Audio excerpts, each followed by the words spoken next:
देश के सभी हिस्सों में मॉनसून 6 दिन पहले ही दस्तक दे चुका है। कई राज्यों में बारिश से त्राहिमाम मचा है। खासकर पूर्वोत्तर राज्य पिछले 40 दिनों में तीसरी बार गंभीर बाढ़ की स्थिति का सामना कर रहे हैं।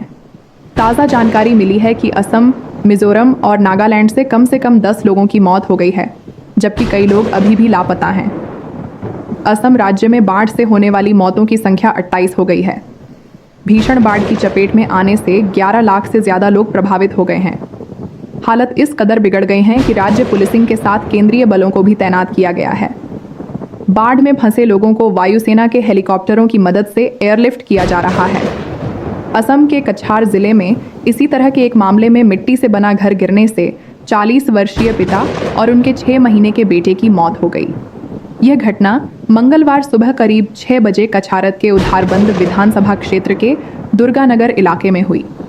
जिला आपदा प्रबंधन प्राधिकरण DDMA कछार के अधिकारियों के अनुसार इस घटना में एक ही परिवार के 2 सदस्य बच गए और उनका सिलचर मेडिकल कॉलेज और अस्पताल SMCH में इलाज चल रहा है। मृतकों की पहचान अजीर उद्दीन और उनके बेटे आसिफ उद्दीन के रूप में हुई है। अजीर की पत्नी और एक अन्य परिवार को जीवित बचा लिया गया। उधारबंद पुलिस स्टेशन के प्रभारी अधिकारी हाउकम चांगसांग ने कहा, उन सभी को SMCH ले जाया गया, जहां डॉक्टरों ने उनमें से 2 को मृत घोषित कर दिया और 2 का इलाज चल रहा है। उधारबंद के विधायक मिहिर कांति शोम ने कहा कि घायल परिवार गंभीर रूप से घायल है, लेकिन उन पर इलाज का अच्छा असर हो रहा है। उन्होंने बताया कि इसी इलाके का एक किशोर लड़का जतिंगा नदी में गिरकर लापता हो गया है और तलाश अभियान जारी है। असम में मंगलवार को दूसरी मौत नगांव जिले से हुई। अधिकारियों के मुताबिक सिंहबीर क्षेत्री नाम का एक स्थानीय निवासी 1 दिन पहले लाओखोवा वन्यजीव अभयारण्य से लापता हो गया था और उसका तैरता हुआ शव ब्रह्मपुत्र नदी से बरामद किया गया था। असम के मुख्यमंत्री हिमंत बिस्वा शर्मा और अन्य मंत्रियों ने मंगलवार को बाढ़ प्रभावित इलाकों का दौरा किया।